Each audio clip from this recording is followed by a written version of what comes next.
हरलाखी प्रखंड अंतर्गत स्थित प्रभु श्री राम व माता जानकी की प्रथम मिलन स्थली फुलहर को पर्यटन स्थल के रूप में विकसित करने की प्रक्रिया शुरू होते ही इसकी चर्चा होने लगी है। स्थान को विकसित करने की दिशा में एक तरफ सूबे की सरकार ने करीब 31 करोड़ रुपए की मंजूरी दी है, जिसमें टेंडर की प्रक्रिया जारी है, तो दूसरी ओर स्थान के महात्म्य की जानकारी मिलते ही विश्व प्रसिद्ध 2 आर्किटेक्ट रविवार की दोपहर फुलहर स्थान पहुंचे थे। आर्किटेक्ट में डॉक्टर अनिल कुमार सुतार व रिम्पेश शर्मा थे, जिन्होंने विश्व प्रसिद्ध सरदार वल्लभ भाई पटेल, महात्मा गांधी और डॉक्टर भीमराव अंबेडकर के अब तक की सबसे बड़ी प्रतिमा का डिजाइन किया था। वहीं रिम्पेश शर्मा ने सिद्धिविनायक, वृंदावन व राजस्थान के ब्रह्मा मंदिर परिसर सहित देश के कई पर्यटन स्थल के परिसर का डिजाइन किया है। आमंत्रण पर दोनों आर्किटेक्ट ने फुलहर स्थान पहुंचकर बाग तलाक पुष्प वाटिका के भौगोलिक स्थिति का जायजा लिया। तदुपरांत यहां मंदिर व प्रतिमा के संभावित स्वरूप की चर्चा की। आर्किटेक्टों ने स्थान को बेहतर तरीके से आकर्षण बनाने पर चर्चा की।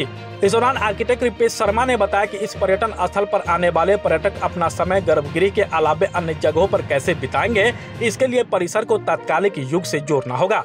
पर्यटकों को स्थान में आने के बाद से ही पौराणिक युगों की प्रथा की अनुभूति होनी चाहिए। संस्था के संरक्षक व अन्य लोगों ने आर्किटेक्ट को श्री राम की तस्वीर व स्थान की मिट्टी भेंट किया। उपहार मिलने पर आर्किटेक्टों ने हर्ष व्यक्त करते हुए मिथिला में मिले मान सम्मान की सराहना की। इस तरह का यहाँ डिज़ाइन होगा, जो सर आपको नॉलेज भी है यहाँ के बारे में, सर ने जैसा बताया कि सारी जानकारी यहाँ है, किस तरह की यहाँ जो निर्माण होगा, क्या सब विशेषताएं हैं, उसके बारे में बताइए। ये हमारा जो ज़्यादा एक्सपीरियंस रहा है वो मंदिर परिसरों की डेवलपमेंट का ही रहा है भारतवर्ष में। जो प्रॉब्लम्स आती हैं एक मंदिर परिसर में, अभी क्या है, ये काफ़ी वर्ष अपेक्षित रहा, अब आप सब मिलके इसका जीर्णोद्धार करने जा रहे हैं।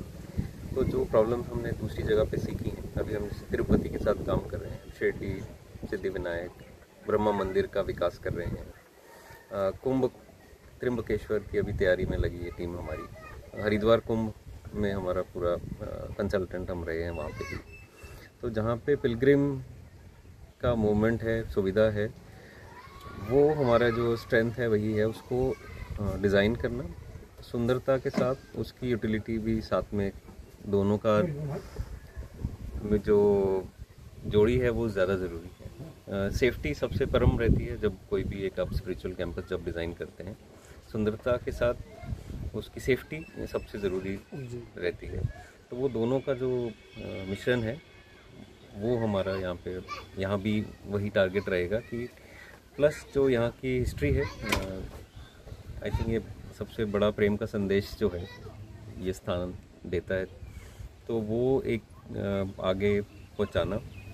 हम भी पहली बार आए हैं, पर आने के बाद पता लगा कि इसकी इम्पोर्टेंस क्या है, तो वो एक जो मैसेजिंग है वो ठीक तरीके से जाए, और जब मैसेजिंग जाती है तो उससे टूरिस्ट और पिलग्रिम भी बढ़ता है, तो आपकी वो जो क्षमता जो डेवलप करना भी इम्पोर्टेंट है, तो वहीं पे हमारा रोल शुरू होता है, और वही हम यहाँ पे योगदान देने की कोशिश करेंगे संदीप जी के साथ। इस जगह को देखने के बाद क्या लग रहा है आपको, जो क्या क्या आपके तरफ से संभावनाएं बन रही है, कैसा इस परिसर को सजाया जाए?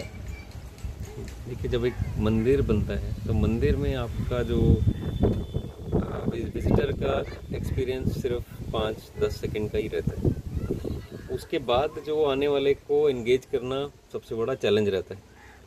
गर्भगृह में आप 5 सेकंड के लिए ही बिताएंगे, उसके बियॉन्ड जो एक डिज़ाइनर का काम रहता है वो पिलग्रिम को एंगेज करना सबसे बड़ा चैलेंज रहता है। और यहाँ जिस तरह की नेचुरल पॉन्ड है, अच्छे पुराने पेड़ हैं, उन्हीं के अराउंड कुछ डिज़ाइन किया जाए। स्टोरी लाइन जो हमारी जो पास्ट टाइम्स हैं सिया राम के यहाँ पे रहे हैं, उनको थोड़ा सा उजागर करके, तो इंफोटेनमेंट की तरह ये एक डेस्टिनेशन बने जहाँ स्पिरिचुअल और प्लस इंफॉर्मेशन दोनों ही लेके जाए। और एक्सपीरियंस जो है आने के लिए, यानी गाड़ी आए तो उसको कहाँ लगना है वो प्लान्ड हो, कोई बूढ़ा बुजुर्ग आ रहा है तो उसके लिए रैंप की सुविधा हो, जल हो, क्लोक रूम हो, तो उन सब को यहाँ पे डालना है ताकि अगले 5-10 साल के लिए आप तैयार रहें कि कल को अगर 10,000 लोग भी एक दिन में आए तो हमें किसी तरह की भगदड़ या उस तरह की प्लानिंग में प्रॉब्लम ना आए। तो वो एक चीज़ ध्यान में रख के हमें प्लान करना चाहिए। एक बार अपना परिचय दोबारा दें। मेरा नाम आर्किटेक्ट रिम्पेश शर्मा है और मेरी कंपनी है इंजीनियर स्टूडियो प्राइवेट लिमिटेड और हमारा जो ज़्यादा काम है वो स्पिरिचुअल कैंपसेस का डेवलपमेंट का जीर्णोद्धार और रेस्टोरेशन और अपग्रेडेशन का ही काम कर रहे हैं।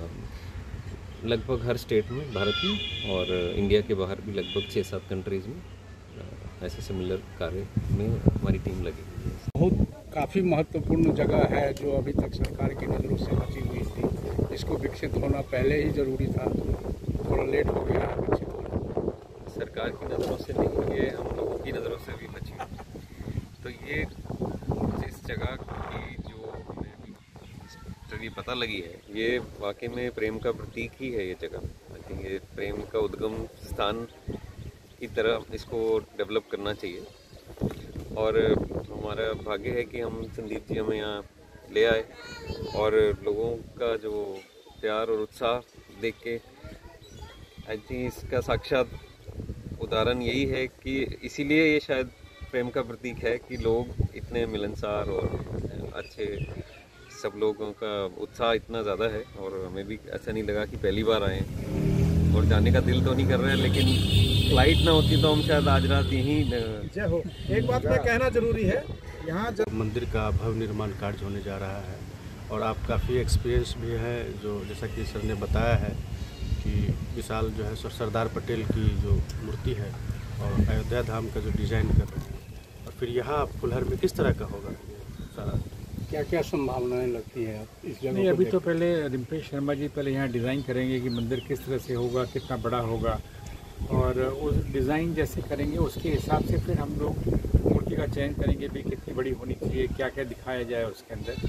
और संदीप जी का उसके अंदर बहुत बड़ा योगदान है कि यहाँ के जो इनको पूरी हिस्ट्री पता है, क्या क्या हुआ था, कैसे हुआ था, तो इनका योगदान जो है उससे हम लोग अपने मूर्ति में कैसे उतार सकते हैं, हम लोग उसकी विश्लेषण करेंगे और देखेंगे कि कितनी बड़ी मूर्ति यहाँ बननी चाहिए और पर्यटन स्थल के हिसाब से जैसे लोग आएंगे तो उनको कैसे अच्छा पूरा हिस्ट्री पता चले और इस जगह की जो इम्पोर्टेंस है वो उनको पता चल सके और साथ में हिस्ट्री भी पता चल सके। इस हिसाब से आर्किटेक्ट जी का और संदीप जी का और मेरा योगदान हम लोग कर पाएंगे जैसी डिज़ाइन तैयार होगा। हिस्ट्री के अनुसार क्या क्या संभावनाएं आपको लग रही है कि यहाँ हो सकता है? नहीं, वो संदीप जी बताएंगे। फुलवारी लीला से संबंधित जो भी लीलाएं होंगी वो आपका परिचय। मैं अनिल राम सुतार हूँ, मूर्तिकार, और हमारे पिताजी हैं राम वंजी सुतार, वो पद्मश्री हैं, पद्म भूषण हैं, टैगोर अवार्ड से सम्मानित किए गए हैं। अभी उनकी आयु 101 साल है, अभी भी वो काम करते हैं और मैं उनके साथ ही काम करता हूँ। हम लोग पूरी दुनिया में, पूरे इंडिया में बहुत बड़ी बड़ी मूर्तियाँ बना रहे हैं। आप प्रॉपर नोएडा के रहने वाले? हम नोएडा के रहने वाले। वैसे ओरिजिनली हम लोग महाराष्ट्र से हैं, धुलिया एक जगह है, वहाँ से हैं। हमारा नाम है अनिल राम सुतार। सुतार का मतलब कारपेंटर, बढ़ई। तो हमारे जो पूर्वज थे वो लकड़ी का काम करने वाले थे और विश्वकर्मा समाज से हैं और मूर्तियाँ भी बनाते हैं। पिताजी का नाम सर एक बार दोबारा? राम वंजी सुतार। राम वंजी सुतार जी। आपने श्री धरोहर के रूप में जाना जाता है, कैसा महसूस कर रहे हैं? बहुत अच्छा लग रहा है हमें और ये परिसर देख के बहुत खुशी हुई। इतना अच्छा वातावरण है यहाँ पर, पर्यावरण के लिए भी बड़ा अच्छा है और यहाँ जो भी चीज़ बनेगी, रिम्पेश शर्मा जी जो भी डिज़ाइन करेंगे उसके साथ में किस टाइप की मूर्ति बनेगी, हम लोग उसके सोच के और संदीप जी के विचारों से जैसे उनको लगता है कि क्या होना चाहिए, हम दोनों उस हिसाब से काम करके यहाँ मूर्ति कैसी होनी चाहिए, बिल्डिंग कैसी होनी चाहिए और ये धरोहर आगे भी लोगों को दिखाई दे और लोग आए यहाँ पर काफ़ी मात्रा में, हम लोग उसका ख्याल रखते हुए देखेंगे कैसे करना चाहिए। विशोल है। आप पहले अपना परिचय दें। जी, मेरा नाम संदीप कुमार सिया प्यारे शरण है।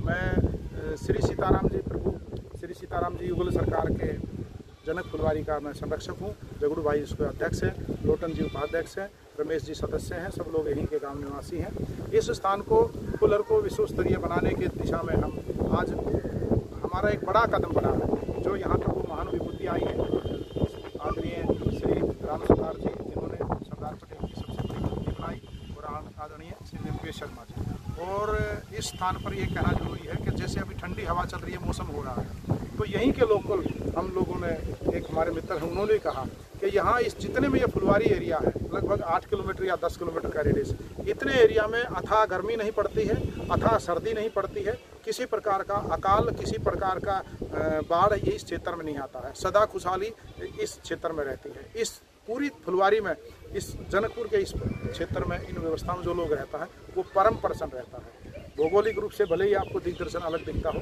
लेकिन ये भगवान के चरण रज से पवित्र है और हमारा परम सौभाग्य है। और फुलर को फुलर धाम बनाने की दिशा में आज हम एक बहुत बड़ा कदम चल चुके हैं और अब उस कदम को आगे चाल जो है इन दोनों महात्माओं ने देनी है। आप हमारे मधुबनी न्यूज को फेसबुक पे देख रहे हैं तो पेज को लाइक करें, यूट्यूब से देख रहे हैं तो हमारे चैनल को सब्सक्राइब करें और बेल आइकन को दबाना ना भूलें।